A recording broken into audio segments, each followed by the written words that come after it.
Hello and welcome to today's session of the Natural Birth Summit. Today we're talking about natural birth after C-section, and the subtitle of that is Success and Safety. And we're fortunate enough to have with us Carly Nuttall. Hi, Carly. Hi.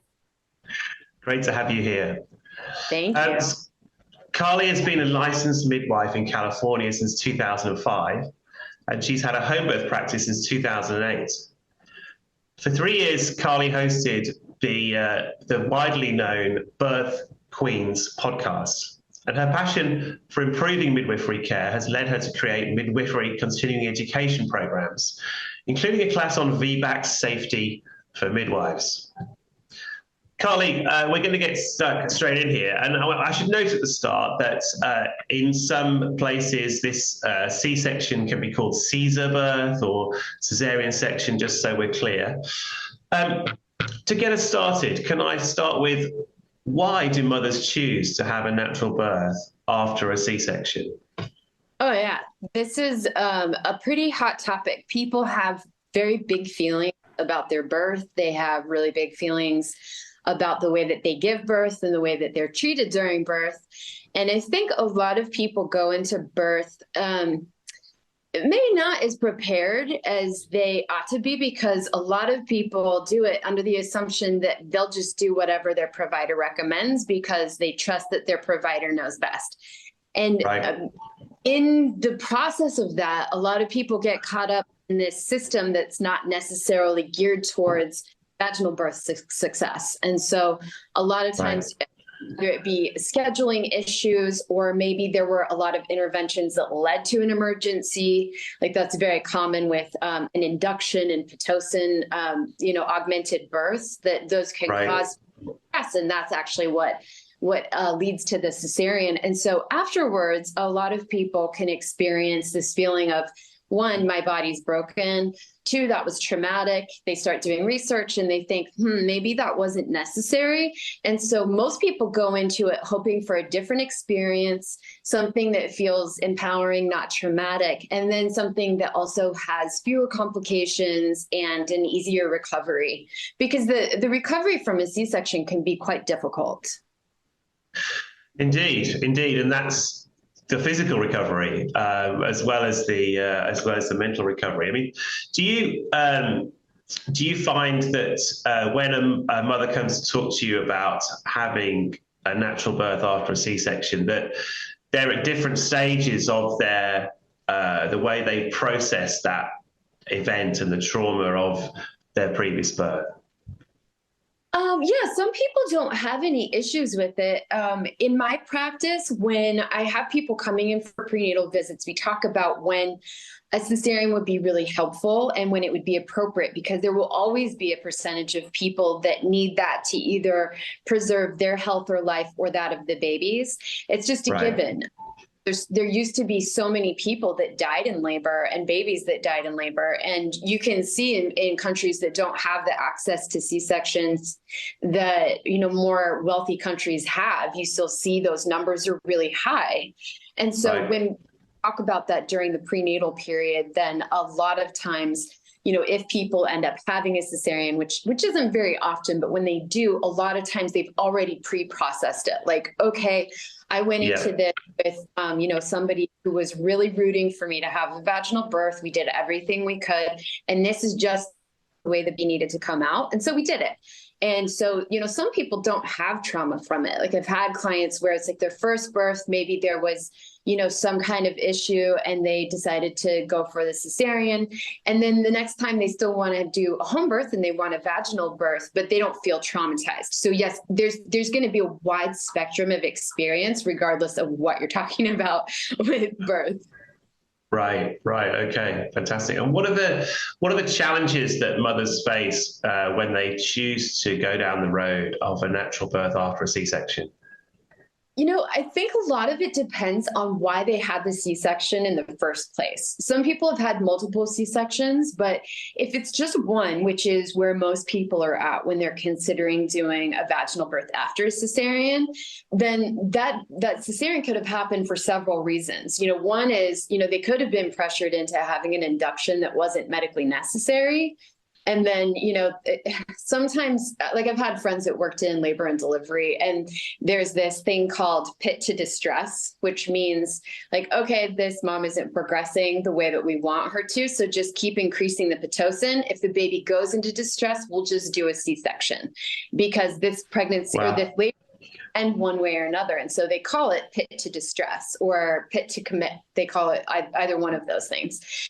And so if it's something like that, then maybe that provider or maybe that client really just needs a different provider who's going to like give them informed consent every step of the way, who's really going to try to root for them to have a vaginal birth, and who's going to do everything in their power to make all the stars align. I have this saying that we can't control birth, but we can influence it. And so if you had a cesarean, you might need a lot of influencing. So it might be that you need different providers. And it doesn't have to be a midwife necessarily. Like you could find an OBGYN that's truly supportive of VBAC. Right.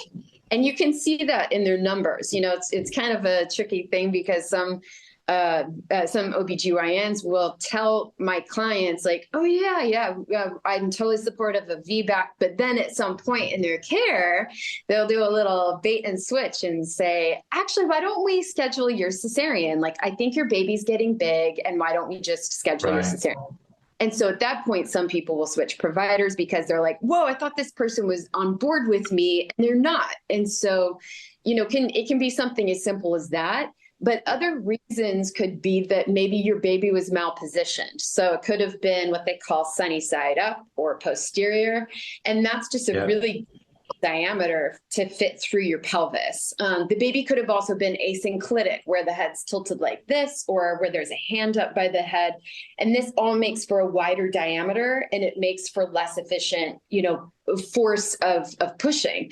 And so those could be other reasons that people end up having a cesarean, is because the baby is just not in a position where they can be pushed out, despite all of your best efforts.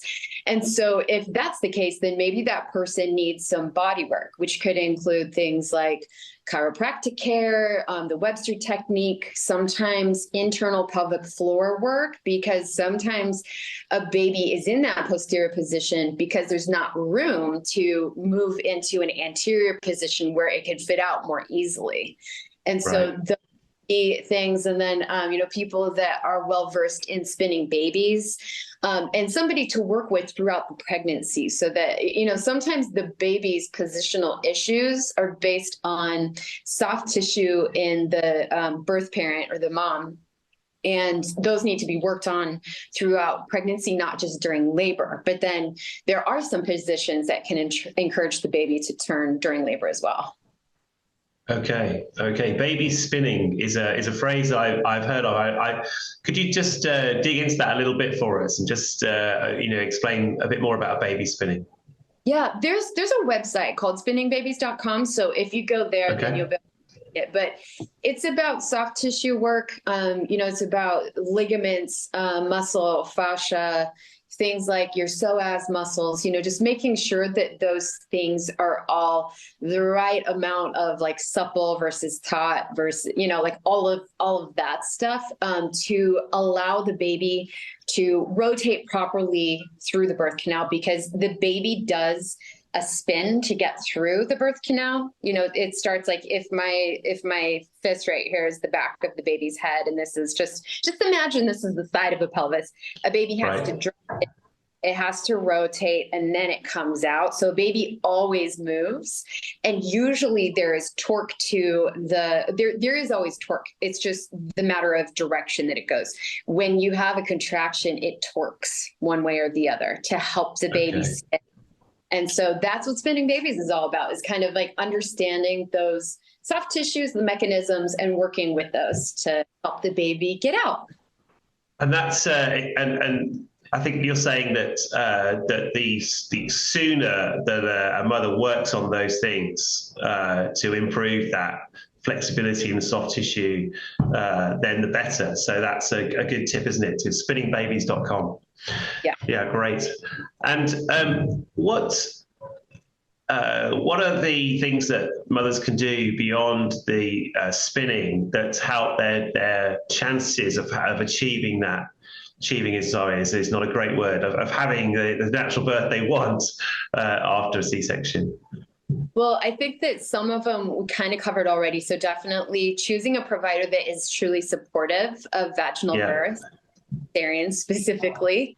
And then also doing the things to I think it's important to investigate if you don't have a great understanding of what happened in your birth, it would be really helpful to get your medical records, or maybe if your provider's available, talk to them about what happened. Because some people aren't really even aware of the position their baby was in, because it's not like they're always shouting it out in the delivery room, like, oh, we got to pull through your baby. They don't always say that. And so if have a really good understanding of what happened, then it would be great to try to investigate that a little bit more, because then you might be able to find the solutions. Like, was it kind of a provider induced thing? Sometimes people have C-sections, like, again, friends that have worked in labor and delivery wards. I had a friend who was working with a doctor. She was a midwife, and the doctor was like, if this person hasn't delivered by 6 p.m., we're doing a C-section. We'll make up a reason because there's a shoe sale and I'm not going to miss it. And this happens. Like there may have been any other reason for your C-section than a shoe sale at Saks Fifth Avenue, which can be really maddening. But other things too could be that the baby was breached, but that wasn't discovered until later on in the pregnancy, and then they didn't give it options aside from just doing a cesarean. So that can be something where you would want to make sure that you're seeing somebody that's well-versed in spinning babies, or someone who's just paying more attention, or maybe you'd want to get a couple of ultrasounds throughout the pregnancy to make sure that you don't have another surprise breach. So those are typically the things that you can actually do to try to make sure that you can achieve have a vaginal birth after a cesarean. It's really provider, passenger, and pelvis. Those are the things that you can work on. Right, 3 Ps.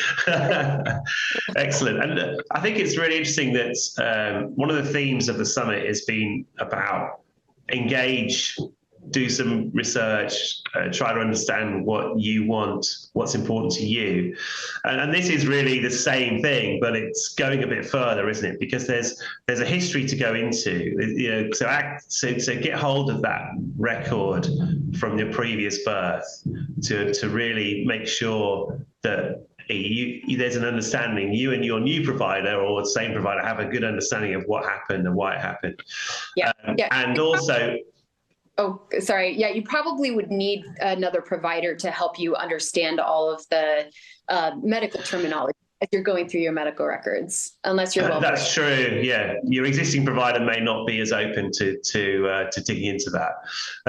And also, then there's the question of you're looking at your potential providers and looking at their numbers and perhaps asking questions. So this is all engaging, but in a little bit more detail, slightly differently from if it's your first birth, isn't it? So that's really helpful. And what do you find that in terms of the support that mothers need from their provider, but also from their birth partner, the other parents or parents? What else do you think is important? I think it's really important to have, fourth P, the psychological aspects, to have a lot of support there, because I find this is even when people have had a previous vaginal birth, that with their second birth, they kind of feel like there can only be one way that their birth goes, and it's the way that their first birth went. And it's really hard to imagine it going a different way.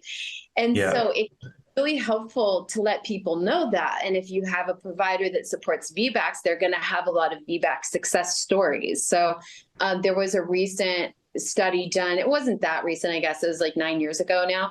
But the Manistat study in the United States, there was 1,054 attempted VBACs with 87% success.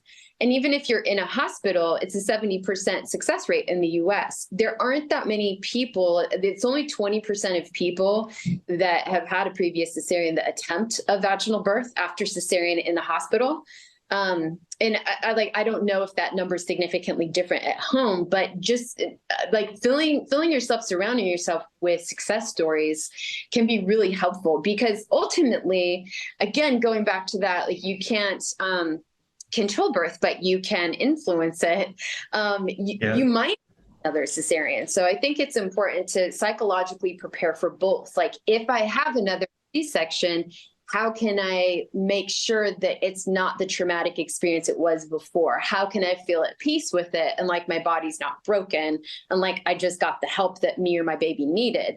So I think that, the success stories are really helpful. And especially because the chances are the highest that you'll have a successful vaginal birth, that the baby will actually come out vaginally. I mean, even if you a really long labor. I mean, I had clients that would go from like a 39 first-time labor, followed by a C-section, followed by an hour and a half, like vaginal birth, like start to finish, so fast.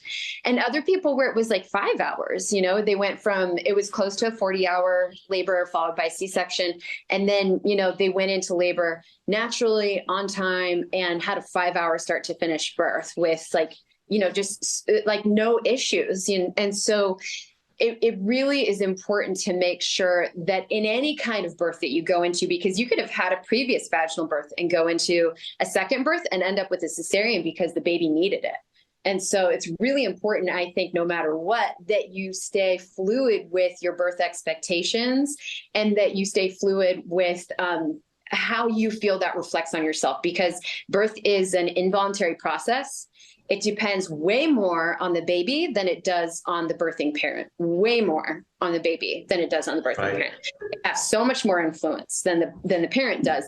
Aside from the provider you choose and the options you're presented with, like the baby is the other thing that has the most influence. So, just know that you always have to be prepared for anything. So, doing the deep work, I think that Birthing from Within is a really nice prenatal class, because they talk about fears. They talk a lot about the psychological aspect of giving birth, and you can really dive into like, what happened last time? What am I afraid of happening again this time? What does that mean about me? What does it not mean about me? Because ultimately, it shouldn't reflect on how good of a parent you are. Is your body broken or not? Like the feat is that you grew a baby in the first place. That is incredible. Right. Yeah, it's difficult because there's such a wide spectrum of what can happen at any given birth. Right. And I think it's some really interesting points there. I think, first of all, there's your two anecdotes about mothers who'd had really long first labors ending up in a C-section, and that they can have relatively short, in one case, really, really short labors for their natural births. That's, as you say, those kind of stories, they're inspiring. And I just want to mention that the data that you referred to from MANA, which is the Midwives Alliance of North America, so that's North American data, isn't it? So you talked about 86% of people who try for a natural birth after cesarean, who are doing it at home. 86% of them in those studies were successful in that. Which is, I think everyone sees numbers in different ways, but to me that seems high. That seems like that's great. We, go for it. But a little bit of a drawback to it, but it is a high number for sure. Yes, yeah. It's very interesting. I don't know what those numbers are in different places outside North America, but again, it's up to mothers to talk to providers locally, isn't it, and find out. So, yeah. And what about the potentially? Is there any difference with a VBAC in terms of complications that can happen in the stages of labor and birth? Yeah, for sure. And that's why a lot of doctors encourage their clients to just do a planned repeat cesarean birth. I don't know all the numbers right off the top of my head, but I could categorize it like this, where a planned repeat cesarean birth has the lowest number of perinatal death. So like the most babies will survive if there's a planned repeat cesarean birth, which is, that's why a lot of people will do that. There are more complications for the birthing parent or the mom. And so because of that, and because there is such a low chance of having, complications with the baby, then most people, a lot of people will want to have a vaginal birth after cesarean anyway.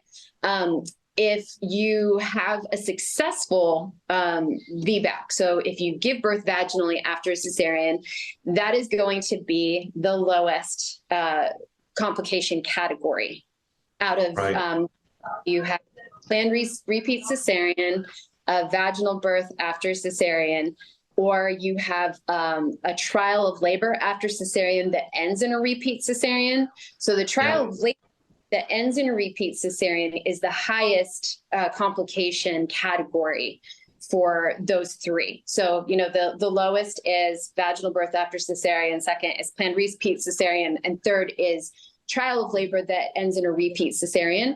And the complications that are possible that everybody knows about with the VBAC is uterine rupture. So there's you're reading literature, it can be confusing because there are differences between a uterine dehiscence, which is where the scar starts to separate, but the serosa is still intact. And so it's still holding everything together.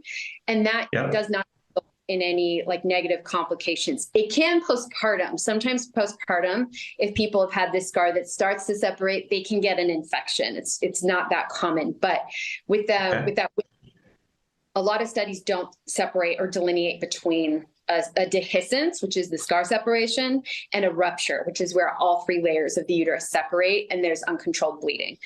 So the general stat in the hospital is that after one cesarean birth, that it's 1 to 2 out of rupture. So the numbers are pretty low. The things that increase the likelihood of rupture are just an induction of labor. So some doctors are not willing to induce labor with someone with a scarred uterus. Other people are. So, that's important information to know because sometimes doctors have limitations on how far in gestation they're comfortable with you going when you have scarred uterus, because it's impossible to predict a scarred uterus, a uterine rupture. There are some things that kind of put people at higher risk or in a higher risk category, but none of those things are 100% sure you're going to rupture. So it's hard to predict. But if it happens, it's an all hands on deck situation. It has to be addressed very quickly, within 18 to 37 minutes, they say, that's the amount of time between a full rupture or detected rupture and the time that the cesarean needs to be done, to make sure that the baby does not die. But there's some studies that show also that there can be an encephalopathy even in babies that are born 18 minutes after diagnosis. So that could have been a late diagnosis, but sometimes there are silent ruptures. It can be very tricky. People would think that, if your uterus is pulling apart and you're bleeding, you would feel something, but not always. Pain rupture only happens in 5% of uterine rupture cases. The most reliable sign of uterine rupture is fetal bradycardia, so low heart rate. Or, there's a few other heart rate patterns that they think are, a good indication to probably do a repeat cesarean, but bradycardia is the most common symptom with a uterine rupture. So that can result in, a baby that's damaged or a baby that dies. The outcomes are worse if you have a uterine rupture that starts outside of the hospital, because then you've got this transit time, and this is a very time sensitive thing, where the baby needs to be quickly as possible. And that just doesn't happen if the rupture is starting outside the hospital. It's just more likely that there will be some kind of a bad outcome. So that's the real danger with doing a vaginal birth after cesarean or a labor after cesarean. Sometimes people too will end up with a hysterectomy because that's the only way that the bleeding can be controlled after the rupture. So it's not just, it could be repeat cesarean birth. It could be that your baby has brain damage dies, or that you lose your uterus, or all three. Like those are all possible. Right, right. Well, that's a very realistic portrayal of things. And can you just help us put that in context? So, you've laid out, a lot of difficult complications and consequences there. And so some people are going to be thinking, wow, that sounds really dangerous. Maybe this isn't for me. So how do people, how do mothers that choose to go ahead, having heard that or researched that information, how are they setting the context for that decision, in terms of, well, there are these risks when you look at, narrow outcomes then there are these risks. What is it that helps them to make a decision to go forward? I think just the fact that those things don't happen often, it's like 1 to 2 out of 1,000 VBACs. Okay. And so I think most people just assume that it won't happen because it's unlikely. And home setting, because people don't induce, I think that you see less less rupture. Like in the Manistats, there were no confirmed ruptures out of the 1,054 TOLACs. They said people suspected, but just suspecting, you don't suspect a rupture. Like you could suspect a dehiscence, but a rupture is going to reveal itself. Right. Yes. You left suspecting a rupture, like it's going to have it's going to make itself known for sure. So I think that what gives people a lot of confidence is just that it's rare, but still, like if it happens to you, it 100% happens to you, and people need to know both sides of it. You can't just paint this scenario where it's all like sunshine and rainbows over here on my VBAC. Because there are going to be people that have difficulties with it, and there are going to be people who experience the bad outcomes, because that's just life. Like if you're alive, you can have complications. If you're alive, that can happen. And so, it is, I don't know, it's one of the hardest things about being a midwife is giving true informed consent without scaring people just about being alive, because, it is just part of birth. Like it's a little bit tenuous sometimes. Yeah, I get that. That's definitely a theme of all the discussions that we've had, is this idea of aiming for something amazing and aiming for allowing your body to do and your baby to do what they were designed to do. But knowing that things don't always go to plan, things can happen that are unexpected and that are difficult. But still reaching for something amazing, that takes a lot of strength and a lot of support, doesn't it? Yeah, and I should say too, I have done this research recently. There was a study that was kind of gathering data from, I think it was 11 different studies, and out of 76 confirmed ruptures, there were only 6 fetal deaths or 6 neonatal deaths. And so that's confirmed ruptures. So how many tens of thousands of VBACs, is that? Right. It's very rare. Yeah.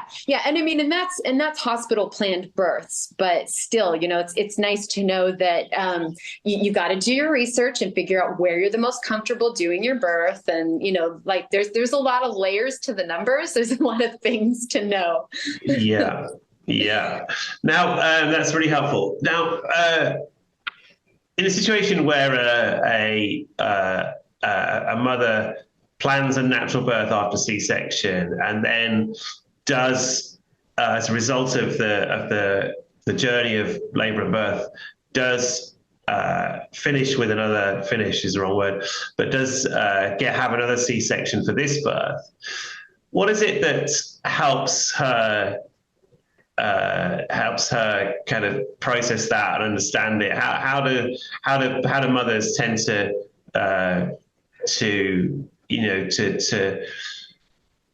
keep that in perspective? Is that the right? I'm not sure if it's the right phrase, but what works generally? I think it's a great question. I would say that people feel differently about a second C-section when they've been supported in the way they wanted to be supported during labor. Remember one client that just felt like her previous care providers were out to lunch while she was in labor. She didn't feel very supported, and she felt like the cesarean could have been avoided. And then, we labored at home for a while, and like there was just no progress at all, like no change in dilation, for probably 20 hours. There's no, it was a very low dilation. I wouldn't stay home with somebody at a high dilation for 20 hours, but very low dilation. And yeah, we ended up with a repeat cesarean, and she felt way better about it because she felt like she was listening to her baby and what the baby needed. And she felt like she had been provided for and supported in the way she wanted to be supported. She labored at home with a friend, with a partner, and it can still be hard. It's still hard to want an experience that you don't get to have, because there's no other way to replace that. You can't replace the birth that you dream of with anything else. And so it can still be difficult, but overall, I think that with the mental and emotional prep that we do for okay, what if you do have a repeat cesarean? What's important to you for the labor? If you have a repeat cesarean, what can we do in the operating room to make sure that that's a better experience for you? Because sometimes I'll be allowed into the OR during the cesarean. Not always. It depends on anesthesiologist, because I would be in their space, and so they have to say yay or nay. But I would say that those things, and I think too, it's really important to not give your support people. I'm looking for the wrong word, maybe unrealistic expectations that you can control the birth and that you can control having a VBAC, because sometimes that's what's hard, is that, people during the labor are like, you can do this, you're meant to do this. And then you have a C-section. And then what does all of that encouragement backfires? Okay, well, I guess I wasn't meant to do this. So, and so it's really important to educate your friends, your family, the people that are aware of your birth plans, your birth desires. I'm going to do everything I can to prepare for a vaginal birth after cesarean. And, maybe talk with them about the possibility of what happens if it doesn't work out that way, because I'm the provider, and I'm going to help them process birth, but I'm not going to be there as often as their family and friends and partner are. And so right, and they can get on the same page, but also then they can think about language, which is so key, isn't it, in those times? Really fantastic. Makes sense. And then also just having a care provider, even if it's just your doula, that will help, process it with you and kind of help you find the wins, because sometimes people wanted that vaginal birth so bad. And then if it doesn't happen again, then they're just like, oh, I suck and my body's broken. It's like, well, no, your baby just wasn't coming down. And we don't, maybe is a reason why. Maybe it was that there was a knot in the cord, or the cord was wrapped so tightly around the baby couldn't descend. Or maybe the baby was in a malposition this time. And so it can be really helpful to just say, you were listening to your baby. That's what your labor is about, is listening to your baby and understanding how they want to come into the world. And if they can't come in, vaginally, then there's this great gift called a cesarean that they can, still make it out safely through. And that's really beautiful too. And so I think that helping people find, and in general, when you're posting on Instagram as a provider, or, just making sure that you're not always talking bad about C-sections. They have their risks. Yes, they're overused. Yes, and they're also life-saving, and they're health-preserving in situations too. And so, the key is just to not overuse them, but also not to vilify them. They're not bad in and of themselves. It's just the overuse that is. Agreed. Yeah, fantastic. Well, this has been really fantastic, and I appreciate you sharing your experience in a very. It's the way you've done it. It's unvarnished would be the phrase I use. You haven't tried to make it all sound easy and perfect, and because it isn't. And as you say, mothers need to know that, and they can still reach for something fantastic. And and have a great experience. As you say, and as you say, you can't control the second time, even when you do reach for something amazing. And that's the great paradox, isn't it, of birth? So yeah, fantastic. For everyone, but I know that like the tough stuff just it happens too. So yeah, I wish that it was a message of like rainbows and happiness, but I think that it serves people more to just give like an honest view, the unvarnished view, as you say. Yeah. I think that the other thing I was thinking about was the if you labour and you're with your birth partner, which is a family member or a close friend or a father or parent, then the other thing you're getting, even if you do go to a cesarean later, the other thing you're getting is you're getting that shared experience, and you're getting that moment. Well, it's not really a moment, but that phase in which to the people around you, a woman is showing her awesome power and capability, isn't she? And that is worth so much in your relationships. And it's a very powerful moment, and it's a big part of the experience that you can gain whatever happens.